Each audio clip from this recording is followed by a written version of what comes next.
जय हिंद मेरे प्यारे सभी भाइयों, स्वागत है आपका सुनाज क्लासेस के ऑफिशियल यूट्यूब चैनल में। जैसा कि कल हम मध्य प्रदेश के बारे में कुछ चीज़ें पढ़ चुके थे और आज हमें मध्य प्रदेश का पुनर्गठन पढ़ना था। तो आज से हम मध्य प्रदेश का पुनर्गठन स्टार्ट करते हैं। मैं आशा करता हूँ कल की आपकी चीज़ें आपको कल समझ में आ गई होंगी जो मैंने आपको पढ़ाई थी। तो आज हम आगे बढ़ते हैं और देखते हैं मध्य प्रदेश का पुनर्गठन। तो चलिए स्टार्ट करते हैं मध्य प्रदेश के पुनर्गठन के बारे में कि मध्य प्रदेश का पुनर्गठन कैसे हुआ, किस प्रकार हमें मध्य प्रदेश का वर्तमान स्वरूप प्राप्त हुआ और जिस मध्य प्रदेश में आज हम रह रहे हैं उस मध्य प्रदेश में जिलों की संख्या कैसे बने, कैसे जिले बने, किस प्रकार से आपके संभाग बने, किस प्रकार से छत्तीसगढ़ राज्य आपका अलग हुआ। तो इन सभी चीज़ों का अध्ययन हम करेंगे मध्य प्रदेश के पुनर्गठन में। तो चलिए स्टार्ट करते हैं। और वीडियो को स्टार्ट करने से पहले आप सभी से अनुरोध है कि हमारे वीडियो को पूरा देखा करिए, क्योंकि अगर आपको कोई भी पॉइंट मिस करोगे तो आपके लिए आगे चल के दिक्कत होगी। इसलिए आप पूरा वीडियो देखा करें और जहां भी आपको दिक्कत आ रही है उसको आप तुरंत कमेंट बॉक्स में उससे तुरंत पूछा करें ताकि हम उसका उत्तर आपको तुरंत दे सकें। चलिए स्टार्ट करते हैं। तो मध्य प्रदेश का पुनर्गठन, अगर हम बात करें स्वतंत्रता के पहले, तो स्वतंत्रता के पहले तो आपका समझ सकते हैं कि भारत में लगभग क्षेत्रीय शासन चलता था। मतलब यहाँ पे आपके राजा महाराजा को शासन चलता था, जो कि आप सभी को पता है। ठीक है, हर क्षेत्र का एक अलग अलग राजा हुआ करता था। जैसे हम बात करें सागर की, तो सागर का कोई अलग राजा हुआ करता था। टीकमगढ़ की बात करें, टीकमगढ़ का कोई अलग राजा हुआ करता था। छतरपुर का कोई अलग राजा हुआ करता था। तो स्वतंत्रता के पहले आपके इस प्रकार के राजा महाराजा को शासन चलता रहता था, क्षेत्रीय शासन। और इन सभी के ऊपर कौन बैठा था? आपका अंग्रेज बैठे हुए थे और ब्रिटिश क्राउन बैठा हुआ था। ठीक है, तो अगर हम बात करें आजादी के बाद, जब भारत आजाद हुआ 15 अगस्त 1947 को, जब भारत आजाद होता है 15 अगस्त 1947 को, तब आजादी के बाद देखा जाए तो भारत में 600 से अधिक छोटी छोटी रियासतें भारत में आपकी शासन कर रही थी।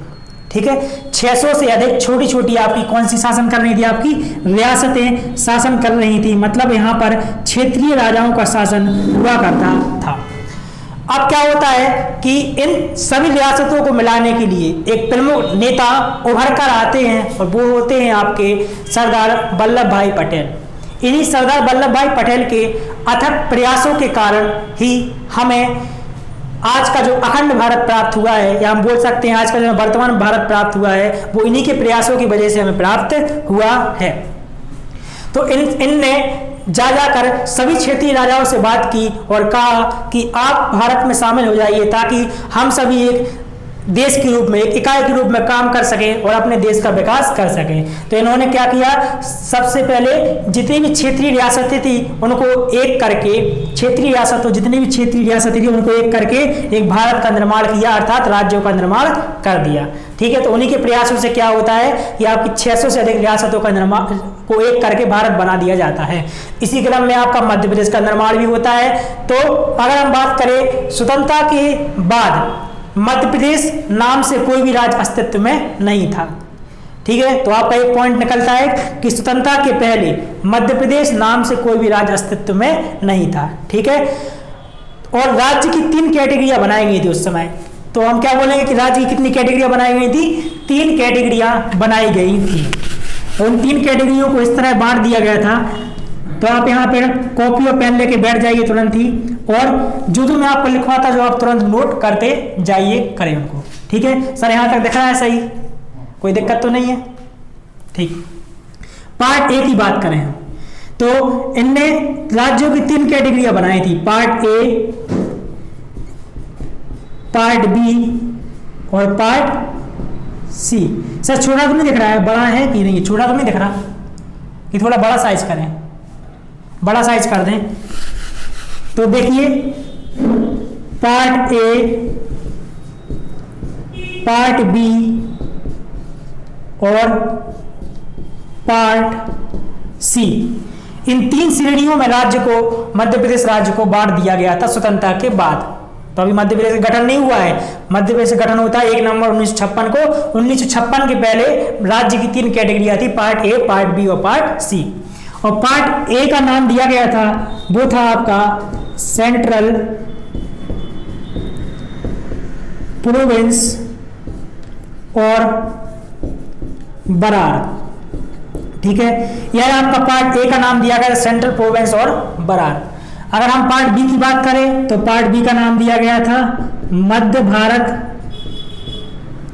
प्रदेश, पार्ट बी को नाम दिया गया था। और पार्ट सी को नाम दिया गया था आपका विंध्य प्रदेश, और इसी में आपका शामिल था भोपाल राज्य। ठीक है, तो इन सभी को हम थोड़ा डिटेल से पढ़ेंगे कि आपका पार्ट ए, पार्ट बी और पार्ट सी में क्या क्या था और इनमें कौन कौन से राज्य, कौन कौन से क्षेत्र इसमें शामिल थे। तो देखिए, अगर बात करें पार्ट सी की, तो भोपाल जो था वह आपका स्वतंत्रता के बाद लगभग 1949 तक एक स्वतंत्र राज्य के रूप में शासन कर रहा रहा 1949 तक, और 1949 में पार्ट सी में शामिल कर दिया गया। तो इसके बारे में थोड़ा डिस्क्रिप्शन तरीके से देखेंगे। चलिए, पहले हमारी हेडिंग रहेगी पार्ट ए, और पार्ट ए के बारे में हम देखेंगे कि इसमें आखिर कौन कौन से क्षेत्र शामिल थे और यहाँ पर आपका क्या क्या चीज़ें आपको पढ़ने को मिल सकती हैं या देखने को मिल सकती हैं। ठीक है, तो बात करें सेंट्रल प्रोविंस और बरार की, तो इसमें आपके कौन कौन से क्षेत्र शामिल थे, तो हम लिखेंगे इसमें शामिल क्षेत्र। बिल्कुल कॉपी और पेन लेके आप तैयार रहिए और लिखते जाइए, अपनी कॉपी में नोट करते जाइए जो मैं आपको लिखवा रहा हूँ। ठीक है, और अगर कोई भी आपको दिक्कत आ रही है तो आप कमेंट बॉक्स में मुझसे पूछ सकते हैं। शामिल क्षेत्र। और वीडियो अच्छा लगा तो वीडियो को लाइक कीजिए, शेयर कीजिए और ज़्यादा से ज़्यादा सब्सक्राइब कीजिए, ताकि हम जल्दी से जल्दी लाइव आने की कोशिश कर सकें, क्योंकि आने वाले समय में हम अपनी सोच रहे हैं कि लाइव क्लासेस आपके स्टार्ट कर दें। शामिल क्षेत्र, तो पार्ट ए में जो थे आपके 3 क्षेत्र शामिल थे। पहला क्षेत्र था आपका नागपुर, दूसरा क्षेत्र था आपका छत्तीसगढ़, और तीसरा क्षेत्र था आपका विदर्भ। क्या था आपका?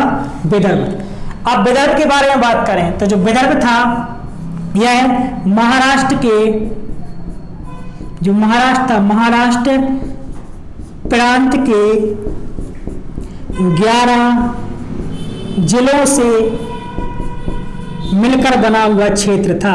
कौन सा? विदर्भ। जो विदर्भ था आपका महाराष्ट्र प्रांत के 11 जिलों से मिलकर बना हुआ था। और एक और था आपका, वो था आपका महाकौशल। सर यहाँ तक दिखा है, एक और था आपका महाकौशल।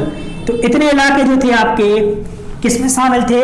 पार्ट ए में शामिल थे। महाकौशल की बात करें तो आपका जबलपुर वाला इलाका, जबलपुर, कटनी, मंडला, उमरिया साइड का इलाका रहेगा आपका महाकौशल में। और विदर्भ में क्या थे? महाराष्ट्र प्रांत के 11 जिलों से मिलकर क्या बना था? विदर्भ बना था, जो कि आपका शामिल था कहाँ? पार्ट ए में शामिल था।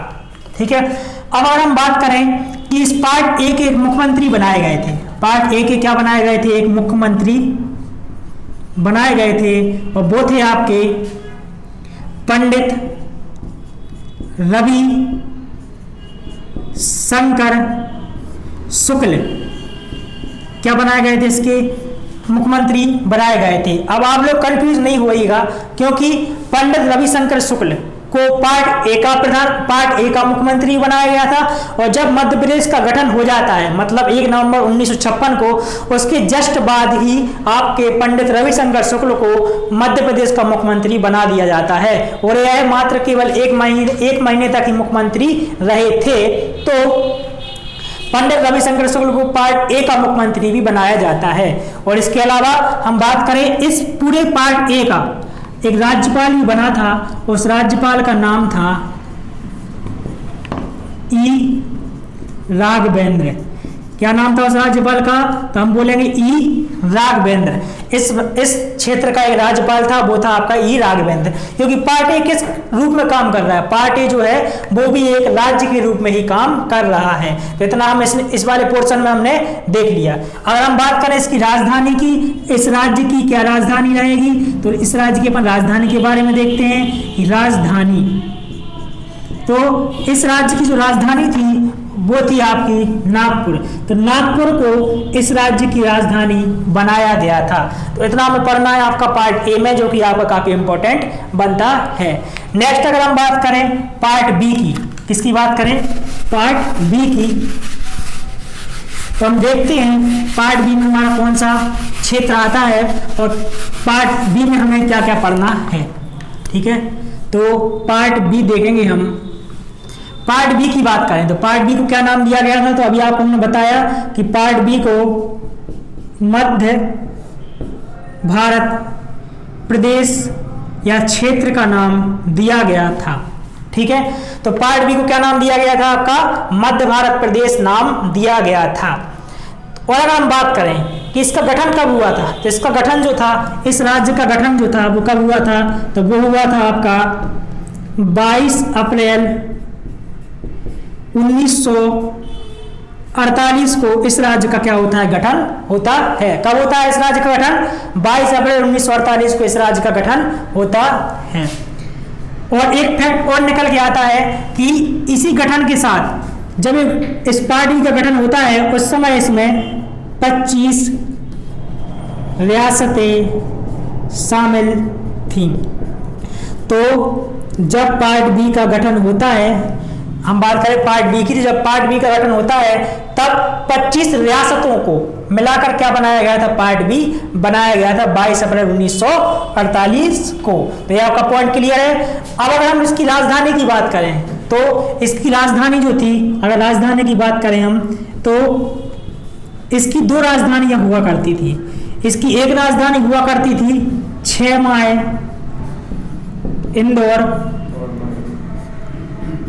और 6 माह ग्वालियर।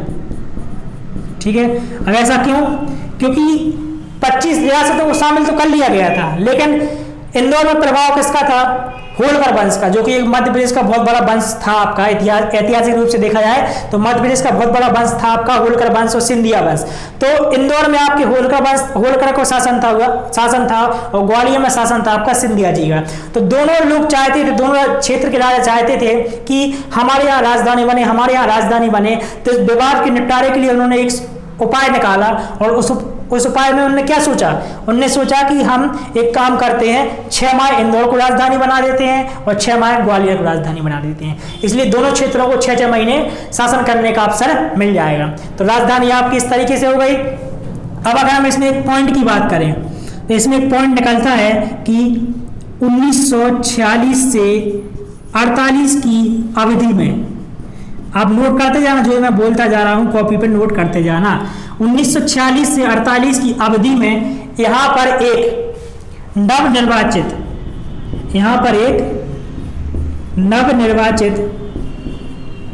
मंत्रिमंडल ने शासन किया था। तो 1946 से 48 की अवधि में यहां पर एक नवनिर्वाचित मंत्रिमंडल ने शासन किया था, जिसके प्रमुख किसे बनाया गया था, जिसके प्रमुख थे श्री लीलाधर जोशी। इसके प्रमुख कौन थे, श्री लीलाधर जोशी। अर्थात हम कह सकते हैं कि 1946 से 48 की अवधि में इस पार्ट बी के मुख्यमंत्री के रूप में किसने काम किया था, तो बोल सकते हैं श्री लीलाधर जोशी ने काम किया था। अब अगर एक बात और निकलती है कि जब मध्य प्रदेश का गठन हो गया 1956 में, तो 1956 में अब इसके ऊपर लिखते हैं, हम इसको रब कर देते हैं, इसके ऊपर हम लिखना चालू करते हैं। ठीक है, यहां तक क्लियर है, आपने लिख लिया। अब हम आगे बढ़ते हैं। नहीं लिखा हो तो वीडियो को पॉज करके रोक सकते हैं और उसको अच्छे से अपनी कॉपी पर नोट कर सकते हैं। ठीक है, अब अगर हम बात करें 1956 में जब मध्य प्रदेश का क्या हो गया, गठन हो गया, तो मध्य प्रदेश के पुनर्गठन के बाद यहाँ का एक प्रमुख नेता बनाया गया था। अब ये मुख्यमंत्री नहीं रहेंगे, अब क्या रहेंगे, एक नेता। तो इस क्षेत्र का एक प्रमुख नेता बनाया गया था, वो थे आपके श्री तखतमल जैन। तो पहले मुख्यमंत्री के रूप में काम कर रहे थे आपके मध्य भारत क्षेत्र में लीलाधर जोशी। लेकिन अगर बात करें जब 1956 में मध्य प्रदेश का पुनर्गठन हो गया, तो तखतमल जैन जो थे यह इस क्षेत्र के प्रमुख नेता के रूप में उभर कर आए। इतना हमें पढ़ना था पार्ट बी में, तो पार्ट बी आपका यहाँ समाप्त हुआ। हम देखते हैं पार्ट सी के बारे में। और पार्ट सी का नाम आपको पता ही है, क्या नाम दिया गया था पार्ट सी को, तो अभी हमने थोड़ी देर पहले आपको नाम लिखवाए थे। तो बताइए पार्ट सी को क्या नाम दिया गया था। पार्ट सी को नाम दिया गया था विंध्य प्रदेश। पार्ट सी को विंध्य प्रदेश नाम दिया गया था। अभी हम सब विंध्य प्रदेश बोलेंगे, जब सब भोपाल राज्य शामिल हो जाएगा तो इसको अपन विंध्य प्रदेश और भोपाल राज्य बोल सकते हैं। तो बात करें हम विंध्य प्रदेश की, तो पार्ट सी की बात कर रहे हैं। तो पार्ट सी में क्या होता है कि 1947 के बाद क्या होता है, जब भारत आजाद होता है तो 1947 में भारत की स्वतंत्रता के बाद, पॉइंट लिखते जाना आप, जो मैं बोलता जा रहा हूं, 1947 में भारत की स्वतंत्रता के बाद बुंदेलखंड और बघेलखंड, तो अपन क्या बोलेंगे, बुंदेलखंड और बघेलखंड की 38 रियासतों ने मिलकर, कितनी, 38, बुंदेलखंड और बघेलखंड की 38 रियासतों ने मिलकर पार्ट सी का गठन किया था। तो आपको क्लियर है कितनी रियासत थी उसमें शामिल, 38 रियासत थी शामिल, और बुंदेलखंड और बघेलखंड की इकाई के रूप में आपको 38 रियासतों में मिलकर किसका निर्माण किया, पार्ट सी का निर्माण किया, अर्थात विंध्य प्रदेश का निर्माण किया। अब अगर हम बात करें, आपका विंध्य प्रदेश बन गया, इसका गठन कब हुआ था, इसका गठन हम लिखेंगे, इसका गठन हुआ था आपका मार्च 1948 को इसका गठन हुआ था। अब अगर बात करें, ये जो क्षेत्र था आपका विंध्य प्रदेश, इसको 2 इकाइयों के रूप में रखा गया था। कितनी इकाई थी, 2 इकाई। 2 इकाई कौन कौन सी थी, एक इकाई थी आपकी रीवा, कौन सी थी एक इकाई थी आपकी रीवा, और दूसरी इकाई कौन सी थी, दूसरी इकाई थी आपकी बुंदेलखंड। तो एक इकाई आपकी थी रीवा और दूसरी इकाई थी आपकी बुंदेलखंड। अब इन दोनों इकाइयों पे शासन करने के लिए, कौन सी, रीवा और बुंदेलखंड, इन दोनों इकाइयों पे शासन करने के लिए यहाँ का अलग अलग प्रमुख नियुक्त किए गए थे। तो रीवा के प्रमुख किसे बनाया गया था शासन के लिए, तो रीवा के प्रमुख बनाए गए थे जिनके बारे में अच्छे से जानते भी होंगे और आपने नाम भी सुना होगा। अगर आपने एमपी का थोड़ा बहुत ज्ञान होगा तो आपने उनके बारे में सुना होगा। वो थे आपके महाराजा मारकंड सिंह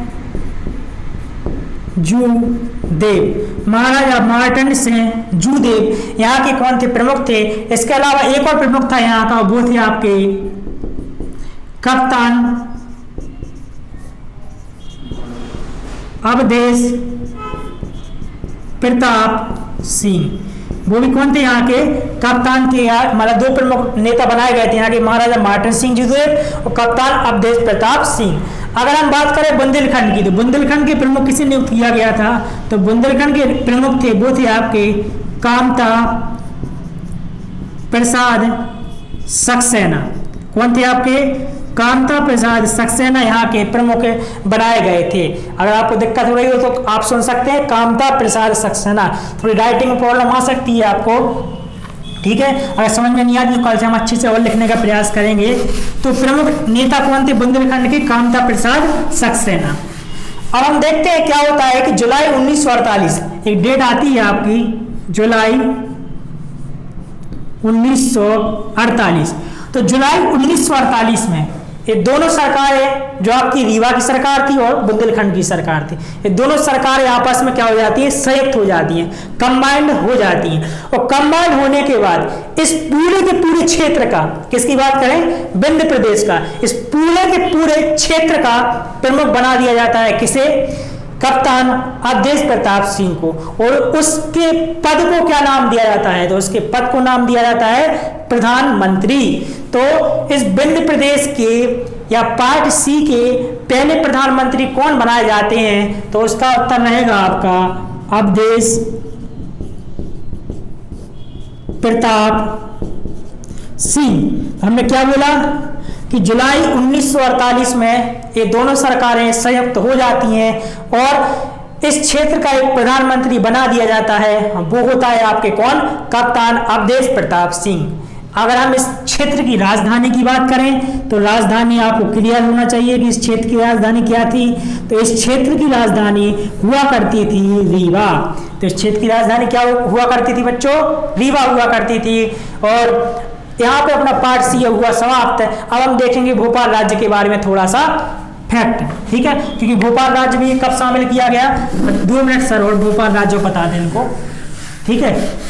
चलो तो भोपाल राज्य के बारे में वो देख लेते हैं अपन इसके आगे कल देखेंगे भोपाल राज्य। जैसा कि मैंने बताया आपको कि जब भारत आज़ाद होता है, आज़ादी के बाद 1949 तक, कब 1949 तक भोपाल एक स्वतंत्र राज्य के रूप में काम करता है और यहाँ के एक नवाब बनाए जाते हैं जो कि नवाब रहते हैं यहाँ के, और वो थे आपके नवाब हमीद उल्ला खान। कौन थे आपके नवाब? हमीद उल्ला खान यहाँ के नवाब रहते हैं। तो 1949 तक आपका भोपाल एक स्वतंत्र राज्य के रूप में काम करता है। अब क्या होता है कि 1 जून 1949 को, 1 जून 1949 को भोपाल को, जो आपका भोपाल राज्य था, इसको कहाँ शामिल कर दिया जाता है? इसको शामिल कर दिया जाता है पार्ट सी में, अर्थात विंध्य प्रदेश में शामिल कर दिया जाता है। और एक चीज याद रखना कि जब भोपाल राज्य को विंध्य प्रदेश में, जब भोपाल राज्य को विंध्य प्रदेश में शामिल किया जाता है तो उस समय इसमें 14 तहसीलें, कितनी तहसीलें? 14 तहसीलें शामिल थी। तो ये भी याद रखना कि जब भोपाल राज्य को कहाँ शामिल किया जाता है? विंध्य प्रदेश में शामिल किया जाता है। तो उस समय इसमें कितनी तहसीलें शामिल थी? 14 तहसीलें शामिल थी। तो यहाँ तक आपके आज मध्य प्रदेश के पुनर्गणना के कुछ स्टेप पूरे हुए। पार्ट ए, पार्ट बी और पार्ट सी की राज्यों की कैटेगरी आपकी हो चुकी है। अब हम कल देखेंगे कि मध्य प्रदेश में जिलों का निर्माण कैसे हुआ और मध्य प्रदेश में जो आपके 55 जिले हो गए हैं अब, जो कि 3 प्रस्तावित हैं और 52 जिले हो चुके हैं, उन सभी का गठन कैसे हुआ और कौन कौन सी समितियां उन जिलों का गठन करने के लिए बनाई गई। तो अगर आपको वीडियो अच्छा लगा हो तो चैनल को लाइक कीजिए, चैनल को सब्सक्राइब कीजिए, वीडियो को लाइक कीजिए और ज़्यादा से ज़्यादा दोस्तों में शेयर कीजिए ताकि ताकि हमें भी इंस्पिरेशन मिले आपके लिए अच्छी अच्छी वीडियो लाने के लिए और साथ में हम आपको अच्छे तरीके से पढ़ा सकें। तो